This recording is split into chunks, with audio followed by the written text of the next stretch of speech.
the sound and light drama, The Life of Moses.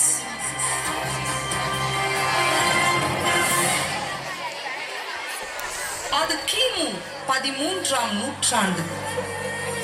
எகிப்திய நாகரிகம் உலகில் தழைத்தோங்கிய காலம். எகிப்தியர்கள் கலை, அறிவியல், வானியல் என பல துறைகளில் முன்னேறிக் கொண்டிருந்தனர். நைல் நதியின் செழுமையிலே பார்வோன் மன்னன் உலகையே வியக்க வைத்துக் கொண்டிருந்தான். கட்டிட கலையின் உச்சகட்ட நேரம் அது. பிரமிடுகள், மம்மிகள், கோயில்கள், பல பிரம்மாண்டமான நகரங்களை கட்டினான். அதற்கு எபிரேயர் குல மக்களை குழந்தைகள் முதல் பெரியவர் வரை 400 வருடங்களாக அடிமைப்படுத்தினான். எபிரேயர்கள் விடுதலைக்காக ஏங்கிக் கொண்டிருந்த சமயம். இந்த குழந்தைகள் வாழ்வில் விடியல் வருமா? பார்ப்போமா இந்நாடகத்தில். ஐயோ அம்மா, இந்த பாறை என்னால தாங்க முடியல. இந்த பாறை ரொம்ப பாரமா இருக்கு, என்னால சுமக்கவே முடியல. ஐயோ, தண்ணி தண்ணி தாகமா இருக்கு.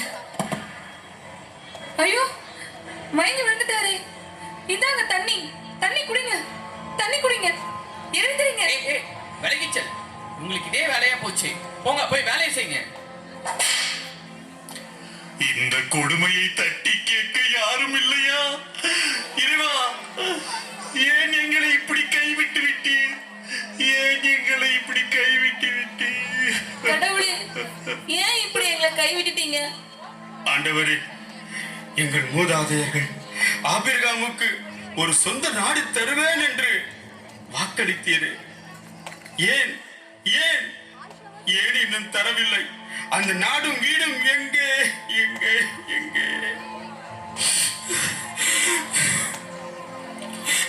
விடுதலை. இன்னுமா நீ நம் கடவுளையும் அவர் கொடுத்த வாக்கையும் நம்பிக்கொண்டிருக்கிறாய்? 400 வருடங்களாக கிடைக்காத விடுதலையை கேட்கிறாயே. உணவும் நீரும் கிடைப்பதே கடினமாக உள்ளது, இவனுக்கு விடுதலை வேண்டுமாம். தம்பி, இந்த கடின வேலையால நீ இப்படி பேசுற. எத்தனை வருஷம் ஆனா என்ன, கடவுள் அவர் சொன்னதை நிறைவேற்றுவார். கடவுளே, பல தலைமுறையா எங்க குழந்தைங்க எல்லாம் அடிமையாகவே தான் இருக்காங்க. நீங்க சொன்ன விடுதலை எப்பதான் வருமோ? போங்க, போய் வேலையை செய்யுங்க.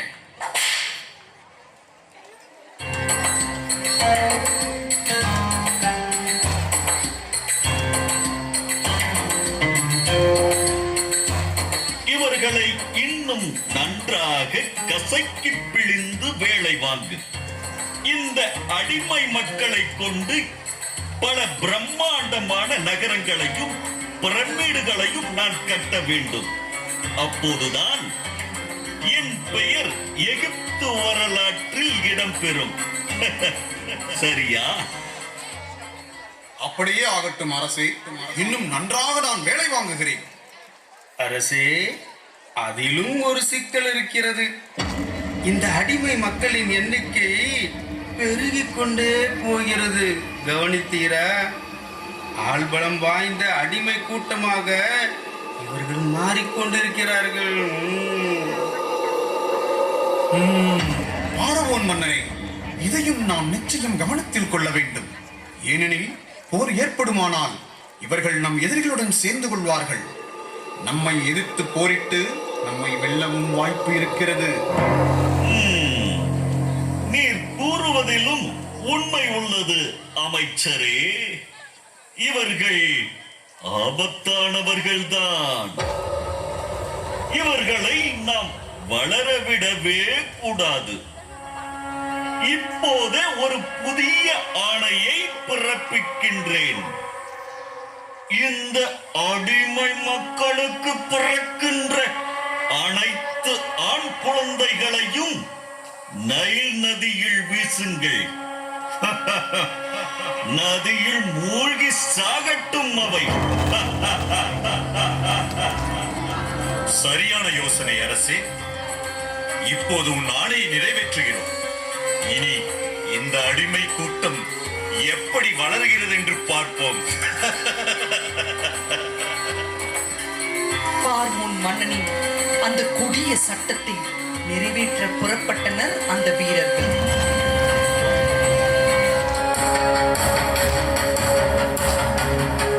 ஐயா ஐயா, என் குழந்தையை விட்டு விடுங்கள். குழந்தை வேண்டுமா? குழந்தையை மறைத்து வைத்திருக்கிறீர்களா? இல்லை ஐயா, இல்லை. நாங்கள் உங்கள் அடிமைகள். அரச கட்டளைகளை எல்லாம் நாங்கள் மீற மாட்டோம். ஐயா ஐயா, எங்களை விட்டு விடுங்கள், எங்களை நம்புங்கள். இங்கே எந்த குழந்தைகளும் இல்லை. எனக்கு பயமாக இருக்கிறது, என்னை விட்டுறாதீங்கம்மா. இது என்னுடைய மகன் ஆரோன். எங்களை விட்டு விடுங்கள் ஐயா. பயம் இருக்கட்டும், ஒன்றுமில்லை, செல்வோம். குழந்தை அழுது காட்டி கொடுத்து விடுவானோ என்று பயந்தே விட்டேன். கடவுளே, உமக்கு நன்றி. யோகபத், போதும். 3 மாதங்களாக இவனை மறைத்து வைக்க நாம் பட்ட பாடு போதும். வீரர்கள் வீடு வரை வந்து விட்டனர். இப்போதே இவனை நைல் நதியில் வீசிவிடு. இவனால் நம் அனைவரின் உயிருக்கும் ஆபத்து. அப்பா அப்பா, தம்பியை பாருங்கள், எவ்வளவு அழகா இருக்கிறான். இவனை போய் எப்படி நதியில் எறிவது? வேண்டாம் அப்பா, வேண்டாம். அம்மா, சொல்லுங்கள் சொல்லுங்கள் அம்மா, நாமே வைத்துக் கொள்ளலாமே. நான் தரமாட்டேன், தரவே மாட்டேன். மரியம், அப்பா கூறுவதிலும் உண்மை உள்ளது. இந்த ஒரு குழந்தைக்காக உங்கள் அனைவரையும் பலியிட நான் தயாராக இல்லை. ஆனாலும் கடவுள் எனக்கு கொடுத்த இந்த குழந்தையையும் நான் காப்பாற்றித்தான் ஆக வேண்டும். அம்மா, தம்பியை எப்படியாவது காப்பாற்ற வேண்டும். ஏதேனும் வழி இருக்கிறதா என்று தேடலாம் அம்மா. ஒரு வழி உள்ளது. இதோ கோரை புற்களால் இந்த கூடையை செய்துள்ளேன். நீர் புகாத வண்ணம் சேறு பூசி அதில் இக்குழந்தையை வைத்து நைல் நதியில் விட்டு விடுவோம். நல்ல யோசனை அம்மா. ஆனால் நீரில் மூழ்கிவிட்டால் என்ன செய்வது? மிரியம், இவ்வுலகில் பிறக்கும் அனைத்து குழந்தைகளுக்கும் இறைவன் ஒரு திட்டம் வைத்திருக்கிறார். எல்லாம் வல்ல இறைவன் என் குழந்தையின் வாழ்வில் என்ன திட்டம் வைத்திருக்கிறாரோ அதன்படி நடக்கட்டும். அம்மா கூறுவது படியே செய்வோம். பிறகு அவனின் வாழ்வு கடவுளின் கையில். இந்த குழந்தையின் கதி என்ன? நீரில் மூழ்கி இறக்கப் போகிறதா அல்லது வாழப் போகிறதா? இக்குழந்தையின் வாழ்வில் இறைவனின் திட்டம்தான் என்ன? பொறுத்திருந்து பார்ப்போம்.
பறந்து விரிந்து ஓடுகின்ற இந்த நைல் நதியை கண்டாலே என் மனம் ஏனோ மகிழ்ச்சியால் ஆர்ப்பரிக்கின்றது. ஏன் அப்படி இளவரசியாரே? எகிப்தின் பெருமையையும் என் தந்தை பார்வோனின் புகழையும் 8 திக்கும் அறிவிப்பது இந்த நைல் நதிதானே. இந்த நதி மட்டும் இல்லாமல் போனால் பச்சையம் விற்கும் அந்த சூரியன் இந்த எகிப்து நாட்டை பெரும் பாலைவனமாக மாற்றியிருப்பான். இளவரசியாரே, அங்கே பாருங்கள், ஏதோ பெட்டி போல் மிதந்து வருகின்றது. அதை பிடித்து இழுப்போமா? பெட்டியில் என்ன உள்ளதோ? இளவரசியாரே, எங்களுக்கு தெரியாமல் ஏதேனும் இளவரசர் உங்களுக்கு அன்பு பரிசு அனுப்பி இருப்பாரோ? கிண்டல்கள் போதும். அந்த பெட்டியை முதலாவது திறவுங்கள்.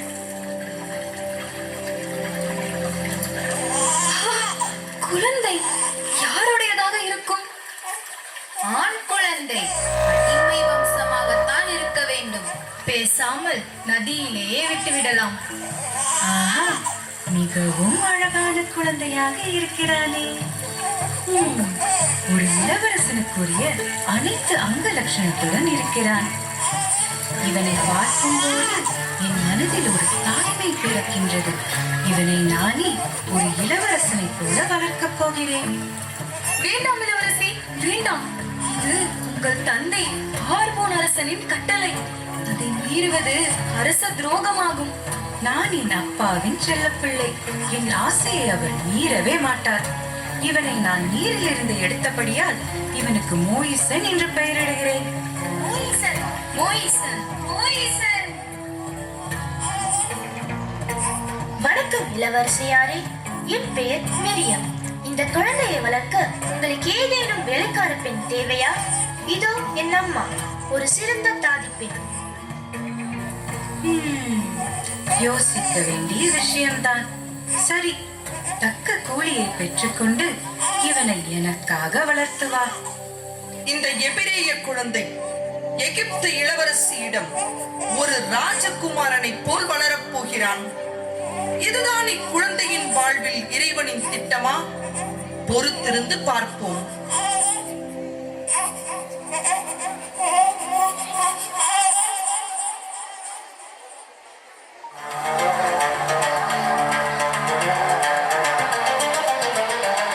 இதோ அந்த குழந்தை மோயிசன் இளவரசனாக வளர்க்கப்பட்டு சகல யுத்த கலைகளிலும் தேர்ச்சி பெற்று சிறந்து விளங்குகிறான். மோயிசனும் அவன் சகோதரன் ராம்சேசும் மற்போரிடுகின்றனர்.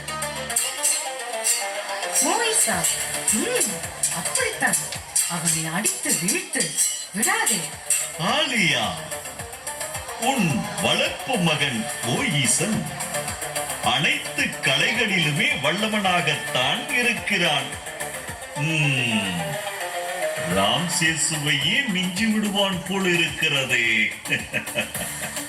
ஆமாப்பா, அதனால் தான் சொல்கிறேன்.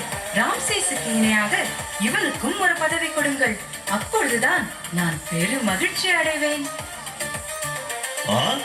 ஆகட்டும் மகளே, உன் வளர்ப்பு மகனை இந்த எபிரேய அடிமைகளுக்கு மேற்பார்வையாளனாக நியமிக்கின்றேன். உன் வார்த்தையை ஒருபோதும் என்னால் மீறவே முடியாது என் செல்ல மகளே.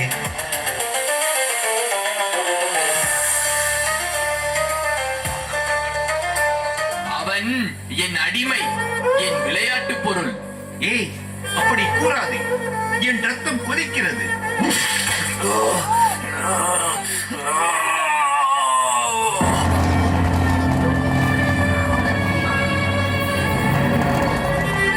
ஐயா, எங்களுக்காக பேசி இவனை கொண்டுட்டீங்களே, என்ன செய்வது? எபிரேயராகி நீங்கள் இப்படி கஷ்டப்படுவதை கண்டால் என் உள்ளம் குமருகிறது. உங்களுக்கு நடக்கும் கொடுமைகளை என்னால் சகித்துக் கொள்ள முடியவில்லை. அதனால் தான் என்னையும் மீறி இப்படி செய்துவிட்டேன். ஐயா, நீங்க எங்க மேல இறக்கம் காமிச்சதுக்கு ரொம்ப நன்றி. சீக்கிரமா இந்த இடத்த விட்டு போயிருங்க. நான் அவனை இங்கேயே பறிச்சிடறேன்.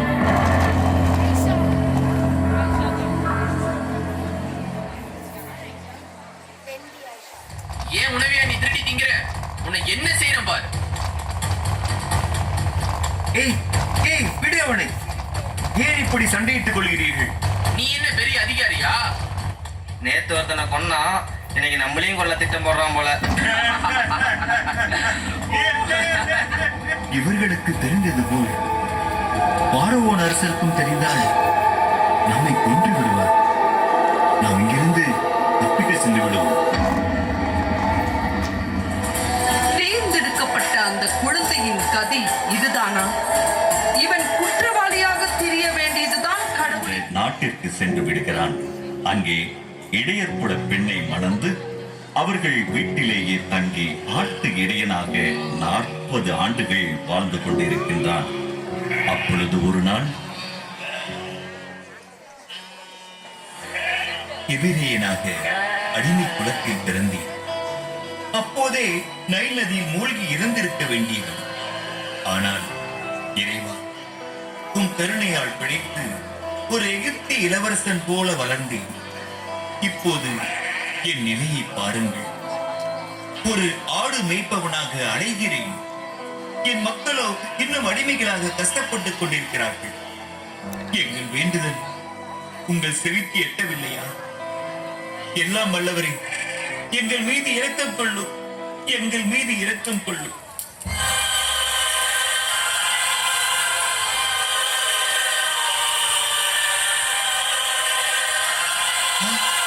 என்ன அதிசயம், என்ன அதிசயம்!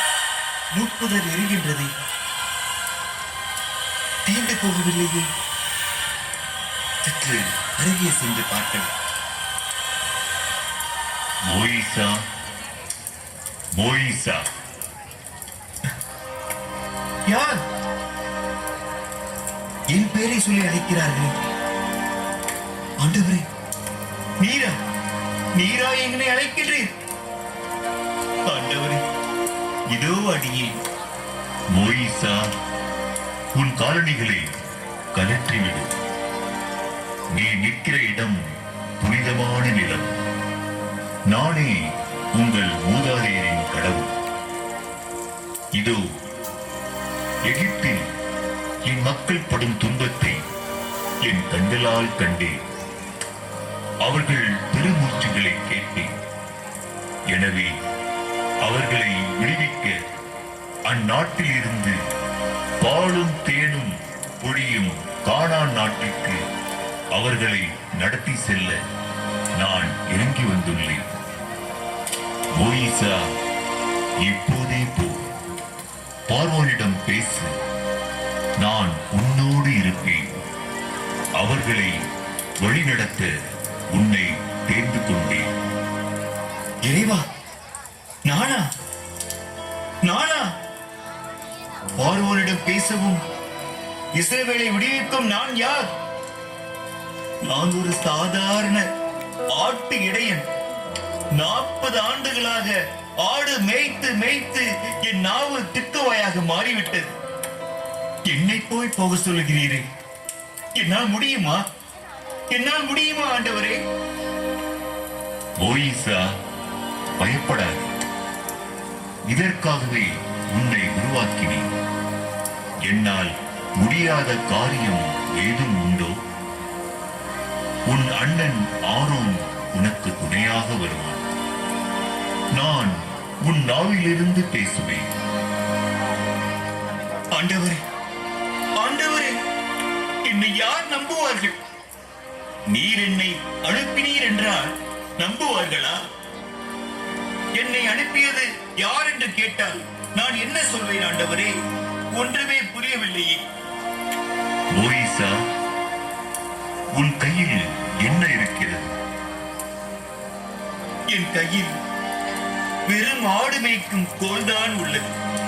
இதோ உன் கோலை கொண்டு அதிசயங்களை, அற்புதங்களை நிச்சயமாக செய்வேன். இறுதியில் பார்வோன் உங்களை அனுப்புவான். தைரியமாக செல். அப்படியே ஆகட்டும் ஆண்டவர், அப்படியே ஆகட்டும்.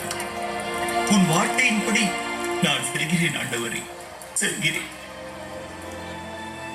மோசே தன் சகோதரன் ஆரோனுடன் சேர்ந்து தன் இன மக்களை சந்தித்தான்.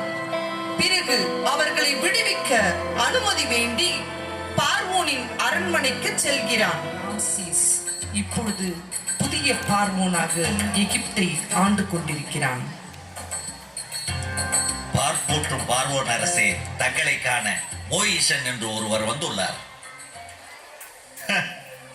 மோயிசா, நீயா? இத்தனை ஆண்டுகளாக நீ எங்கே ஒளிந்திருந்தாய்? பார்வோன் மன்னனே, உன் அன்பு சகோதரனாக நான் வரவில்லை. என் எபிரேய இனத்தின் தலைவராக வந்துள்ளேன். என்னது? எபிரேயர்களுக்கு தலைவனா? என்ன உளறுகிறாய் மோயிசா? ஆம், எல்லாம் அல்ல எங்கள் கடவுளின் கட்டளை இது. என் மக்களை விடுதலை செய்யுங்கள். நாங்கள் காடு கடலை தாண்டி வேறு தேசம் செல்வோம். நாங்கள் குடும்பத்தோடு எங்கள் கடவுளுக்கு பழி செலுத்த வேண்டும். விடுதலையா? இந்த எபிரேய அடிமைகளுக்கா? ஒரு காலம் நடக்காது. கனவிலும் நினைத்து கூட பார்க்க கூடாது. அது சரி, உன் கடவுளுக்கு நான் ஏன் கீழ்ப்படிய வேண்டும்? அப்படியா? இதோ பார் என் ஆண்டவரின் வல்லமை.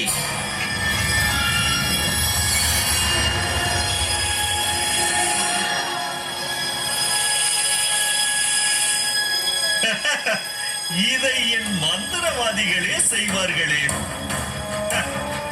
இந்த சித்து வேலைகள் எல்லாம் என்னிடத்தில் வேண்டாம். ஒரு காலம் உன் மக்களை விடுதலை செய்யவே மாட்டேன். இதுவே என் கட்டளை.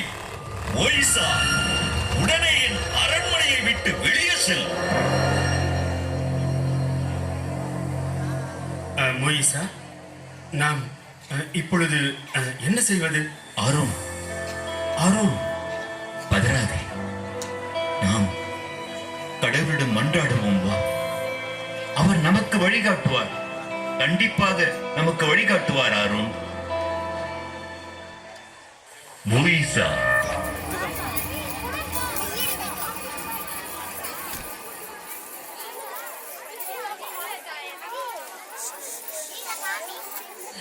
ஏராளமான இளைஞர்கள் குழந்தைகள் திரும்பிச் செல்வதைக் கண்டு வெகுண்டு எழுந்தான். இவர்களின் கடவுளுக்கு பயந்து இந்த அடிமைகளை அனுப்பிவிட்டேன். எவ்வளவு பலம் வாய்ந்த கூட்டம்! ஆனாலும் இவர்கள் என் அடிமைகள். என் உள்ளம் பொறாமையால் பற்றி எரிகிறது. வீரர்களே, அந்த அடிமைகளை பிடியுங்கள். இவர்கள் இல்லை என்றால் இந்த அழகிய நகரங்களை நம்மால் எப்படி கட்டி எழுப்ப முடியும்? நானே தலைமை தாங்குகின்றேன். படைகளை திரட்டுங்கள்.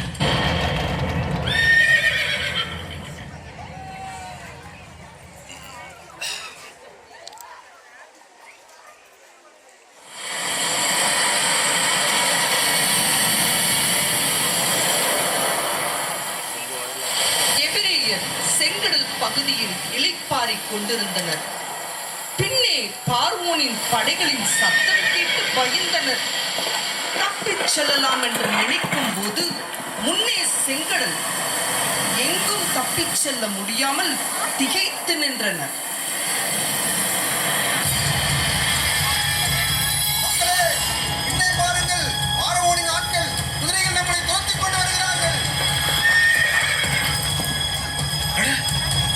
நமக்கு முன்னே செங்கடல் நம்ம வழியில மறைக்குதே.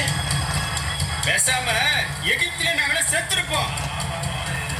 எங்களுக்கு என்ன சவக்கூலி இல்லைனா எங்களை வந்து கடல்ல சாகரிக்க கொண்டு வந்த என்னப்பா இது? என்ன அநியாயம்!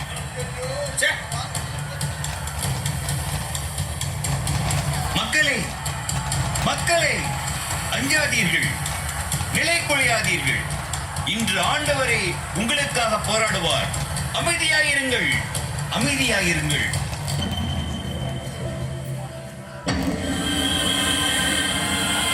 மோயிசா, உன் கோலை உயர்த்தி பிடி. உங்களுக்கு முன்னே நான் செல்வேன். உன் கையை கடல் மேல் நீட்டி அதை இரண்டாக பிரித்துவிடு.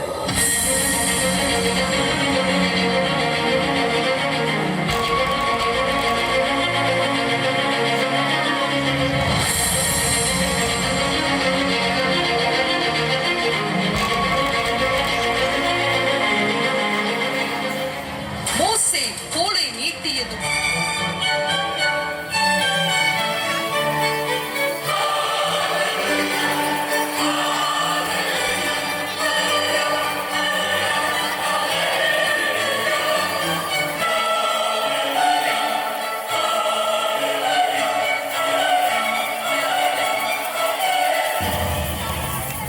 அவர்களுக்கு வானிலிருந்து உணவு வந்தது. பாறையிலிருந்து நீர் சுரந்தது. கடவுள் அவர்களை பாதுகாத்து ஒரு சேதமுமின்றி வழி நடத்தினார். அடிமைகளாக இருந்த இவர்கள் இன்று விடுதலையாக சந்தோஷமாக கடவுள் வாக்களித்த பாலும் தேனும் ஓடும் கானானாகிய புதிய நாட்டை அடைந்தனர். நதியிலே தூக்கி எறியப்பட்ட இந்த குழந்தை மோயிசன் அனைத்து சவால்களையும் வென்று இன்று தலைவனாக மாறி செங்கடலையும் பிளந்து அடிமைத்தனத்தை தகர்த்தெறிந்து அவர்களுக்கு வாக்களித்த தேசத்தையே சென்றடைந்தனர். எந்த குழந்தையும் மண்ணில் சாக பிறக்கவில்லை. சாதனை படைப்பதே கடவுளின் திட்டம். நம்பிக்கையோடு செல்வோம். கடவுளை நம்புவோருக்கு அனைத்தையும் நன்மையாகவே மாற்றுகிறார். That was indeed a soul-stirring performance. Through the story of Moses, our students beautifully reminded us that with faith and perseverance, no sea is too wide and no mountain